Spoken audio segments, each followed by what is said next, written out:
जय श्री कृष्ण दोस्तों, क्या आपने कभी सोचा है कि हम जन्म लेते ही सब कुछ क्यों भूल जाते हैं? क्या आपने कभी यह महसूस किया है कि कुछ दुख ऐसे होते हैं जिनका कारण इस जन्म में दिखाई नहीं देता? क्या आपने कभी सोचा है कि आत्मा जो कभी मरती नहीं है वह हर जन्म में स्वयं को क्यों खो देती है? यदि आत्मा अमर है तो स्मृति नश्वर क्यों हो जाती है? यदि कर्म जन्मों के साथ चलते हैं तो उन कर्मों की याद साथ क्यों नहीं चलती? गरुड़ पुराण कहता है कि यह भूल कोई दुर्घटना नहीं है, यह ईश्वर द्वारा रची गई एक गढ़ योजना है। यह योजना आत्मा को नष्ट करने के लिए नहीं बल्कि सुधारने के लिए है। आज की यह कथा केवल पुनर्जन्म की बात नहीं करेगी, यह कथा बताएगी कि आत्मा गर्भ में क्या अनुभव करती है और जन्म के क्षण में हम क्या खो देते हैं। यदि आपने कभी अपने जीवन में बिना कारण दुख महसूस किया है, यदि आपने कभी सोचा है कि मैं कौन हूँ और यहाँ क्यों हूँ, तो यह कथा आपके लिए है। क्योंकि आज हम गरुड़ पुराण के माध्यम से उस रहस्य को छूने जा रहे हैं जिसे जान लेने के बाद जीवन को देखने का दृष्टिकोण बदल जाता है। बहुत प्राचीन समय की बात है, जब सृष्टि अपने मौन नियमों के अनुसार चल रही थी और आत्मा जन्म और मृत्यु के चक्र में बिना रुके यात्रा कर रही थी। उसी काल में गरुड़ जी के मन में ऐसा प्रश्न उत्पन्न हुआ जो केवल जिज्ञासा नहीं बल्कि आत्मा की पीड़ा के जन्म से हुआ था। गरुड़ जी यह समझना चाहते थे कि आत्मा को कभी नष्ट नहीं होती, आत्मा जो कभी नष्ट नहीं होती वह हर जन्म में स्वयं को क्यों भूल जाती है? यदि आत्मा अमर है तो उसकी स्मृति नश्वर क्यों हो जाती है? यदि कर्म जन्मों के साथ चलते हैं तो उन कर्मों का स्मरण याद क्यों नहीं रहता? गरुड़ जी यह भी समझना चाहते थे कि यह आत्मा हर जन्म में नया बन जाती है तो फिर दंड और फल का अर्थ क्या रह जाता है। इन्हीं गहराइयों के प्रश्नों को लेकर गरुड़ जी बैकुंठ पहुंचे और भगवान विष्णु के चरणों में नतमस्तक हुए। गरुड़ जी ने कहा, हे प्रभु, आप दृष्टि के पालन करता है और आप ही कर्म और पुनर्जन्म के विधान को जानते हैं। कृपा करके यह रहस्य स्पष्ट कीजिए कि आत्मा जन्म लेते ही अज्ञान में क्यों डूब जाती है। भगवान विष्णु कुछ क्षण के लिए मौन रहे और वह मौन स्वयं में गहरा उत्तर समेटे हुआ था। फिर भगवान विष्णु ने कहा, गरुड़, यह प्रश्न केवल तुम्हारा नहीं है बल्कि हर उस आत्मा का है जो इस संसार में जन्म ले चुकी है। जब मनुष्य की मृत्यु होती है तब केवल उसका स्थूल शरीर नष्ट होता है, आत्मा नहीं मरती। आत्मा सूक्ष्म शरीर के साथ यमलोक की यात्रा करती है। यह सूक्ष्म शरीर में मन होता है, इसमें बुद्धि होती है, इसमें अहंकार होता है, इसमें कर्मों के संस्कार होते हैं। गरुड़ पुराण कहता है, मृत्यु के बाद आत्मा को वैतरणी मार्ग से होकर गुजरना पड़ता है। यह मार्ग भय और पीड़ा से भरा होता है। इस मार्ग पर आत्मा को अपने जीवन के प्रत्येक कर्म का अनुभव कराया जाता है। कोई भी कर्म छिपा नहीं रहता, कोई भी विचार नष्ट नहीं होता। जो पुण्य करता है वह प्रकाश का अनुभव करता है, जो पाप करता है वह अंधकार और भय में डूब जाता है। आत्मा वहां अपने ही कर्मों को देखकर कांप उठती है, वह अपने किए पर पछताती है, वह ईश्वर से क्षमा मांगती है और बार बार यह कहती है कि उसे एक और अवसर दिया जाए। जब कर्मों का लेखा पूरा हो जाता है तब आत्मा को पुनः पृथ्वी पर लौटने का आदेश मिलता है और यहीं से विस्मृति का विधान आरंभ होता है। भगवान विष्णु कहते हैं कि जैसे ही आत्मा माता के गर्भ में प्रवेश करती है, माया देवी सक्रिय हो जाती है। आत्मा पर विस्मृति का आवरण डाल दिया जाता है। यह आवरण आत्मा को उसके अतीत से अलग कर देता है। गरुड़ पुराण कहता है कि यह भूल दंड नहीं बल्कि करुणा है। यदि आत्मा को सब याद रहे तो मनुष्य कभी वर्तमान में जी ही नहीं पाएगा।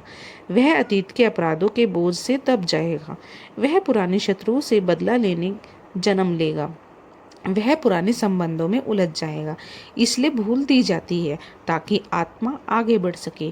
गरुड़ पुराण यह भी बताता है कि गर्भ के भीतर आत्मा की अवस्था अत्यंत पीड़ादायक होती है। गर्भ का अंधकार नरक से कम नहीं होता। गर्भ के 7वें महीने में आत्मा को अपने अनेक जन्मों की स्मृति लौट आती है। उस क्षण आत्मा अपने कर्मों को पहचान लेती है। उसे याद आता है कि उसने किसे दुख दिया था। उसे याद आता है कि उसको कितनी बार धर्म को त्यागा था। उसे यह भी याद आ जाता है कि उसने कितनी बार ईश्वर को भुलाया था। आत्मा गर्भ में कांप उठती है। वह बह से सिरहर जाती है, रोती है। वह प्रभु से प्रार्थना करती है कि इस बार उसे सही मार्ग पर चलने की शक्ति दी जाए। वह वचन देती है वह जन्म लेकर धर्म का पालन करेगी। पर जैसे ही जन्म का क्षण आता है, जैसे ही शिशु पहली बार श्वास लेता है, इंद्रियों का आघात आत्मा की स्मृति को फिर से छीन लेता है। सारी यादें एक झटके में लुप्त हो जाती है। शिशु का रोना उस स्मृति का विलाप होता है। गरुड़ जी ने पूछा, प्रभु क्या यह अन्याय नहीं है? भगवान विष्णु बोले, नहीं गरुड़, यह न्याय का ही रूप है। यदि मनुष्य को सब याद रहे तो वह कभी सुधर नहीं पाएगा। हर जन्म आत्मा के लिए एक नई परीक्षा है। हर जन्म का एक नया अवसर है। कुछ आत्माओं को पिछले जन्म की झलक मिलती है, पर वह भी ईश्वर की सीमा में होती है। अधिक स्मृति आत्मा को भ्रम में डाल देती है। गरुड़ पुराण यह सिखाता है कि कहीं कमी आत्मा की सच्ची स्मृति है। कर्म ही आत्मा का लेखा है। कर्म ही अगली यात्रा तय करते हैं। भगवान विष्णु ने अंत में कहा, गरुड़, आत्मा कभी नहीं भूलती। भूलता केवल मन है। मन ही संसार का बंधन है। जब मन शुद्ध हो जाता है, जब मन मोह से मुक्त हो जाता है, तब आत्मा का सत्य स्वयं प्रकट हो जाता है। गरुड़ पुराण का यही गुण रहस्य है। जीवन को नया अवसर समझो, कर्म को पवित्र बनाओ और स्मरण रखो कि हर सांस अगली यात्रा की दिशा तय करती है। चलिए इसे समझते हैं। बहुत समय पहले की बात है, जब एक आत्मा अनेक जन्मों की यात्राएं पूरी कर पुनः पृथ्वी पर आने से पहले ईश्वर के द्वार पर खड़ी थी। उसे भीतर पश्चाताप की गहरी पीड़ा थी। उसके मन में एक ही इच्छा थी कि इस बार वह कोई भूल ना करे। आत्मा ने हाथ जोड़कर ईश्वर से कहा, हे प्रभु, यदि मुझे फिर जन्म ही लेना है तो मुझे मेरे पिछले जन्मों की स्मृतियां साथ रखने दीजिए, ताकि मैं वह गलती दोबारा न कर सकूं, किसी को दुख न दे सकूं और सही मार्ग पर चल सकूं और ना भटकूं। ईश्वर ने करुणा से आत्मा को देखा और उसके सामने एक दिव्य दर्पण प्रकट किया। उस दर्पण में आत्मा ने अपने ही अतीत को देखा। कहीं किसी का टूटा हुआ विश्वास, कहीं किसी अपने के लिए स्वार्थ दिया गया छल, कहीं क्रोध में बोले गए कटु शब्द और कहीं अधूरी परिशोध की अग्नि। उन स्मृतियों का भार इतना भारी था कि आत्मा का मन कांप उठा।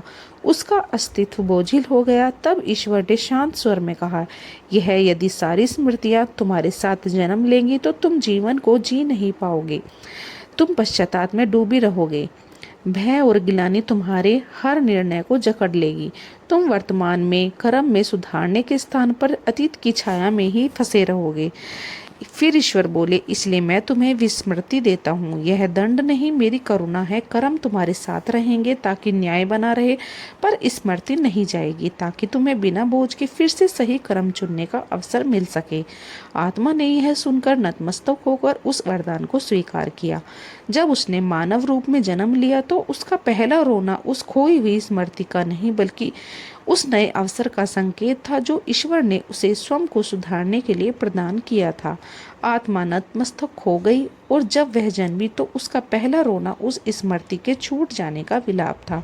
और जीवन एक नई परीक्षा। आत्मा अमर है, कर्म अटल है, पर स्मृति का लोप ईश्वर का वरदान है, ताकि मनुष्य हर जन्म में स्वयं को सुधारने का अवसर पा सके। यदि इस कथा ने आपके मन के भीतर तक स्पर्श किया हो, यदि इसने आपको अपने कर्मों पर एक पल के लिए सोचने पर विवश किया हो, तो समझ लीजिए कि आत्मा ने आज कुछ याद कर लिया है। गरुड़ पुराण कहता है कि मनुष्य को मोक्ष एक दिन में नहीं मिलता। मोक्ष हर दिन सही कर्म चुनने से धीरे धीरे पास आता है। जो सुनता है वह केवल जानता है, जो समझता है वह ही बदलता है, और जो बदल जाता है वही मुक्त हो जाता है। इसलिए जीवन को बोझ नहीं, साधना बनाइए। कर्म को भय नहीं, भक्ति बनाइए, और स्मृति के अभाव को ईश्वर की करुणा समझिए। यदि यह कथा आपको सत्य के मार्ग पर चलने की प्रेरणा दे पाई हो तो इस वीडियो को लाइक कीजिए। इसे उन लोगों के साथ शेयर कीजिए जो जीवन में उत्तर खोज रहे हैं, और ऐसी ही धर्म, कर्म और मोक्ष से जुड़ी कथाओं के लिए हमारे चैनल को सब्सक्राइब कीजिए और कमेंट में लिखना मत भूलना, जय श्री कृष्ण। चलिए वीडियो को अब ख़त्म करते हैं। तब तक के लिए जय श्री कृष्ण, हर हर महादेव।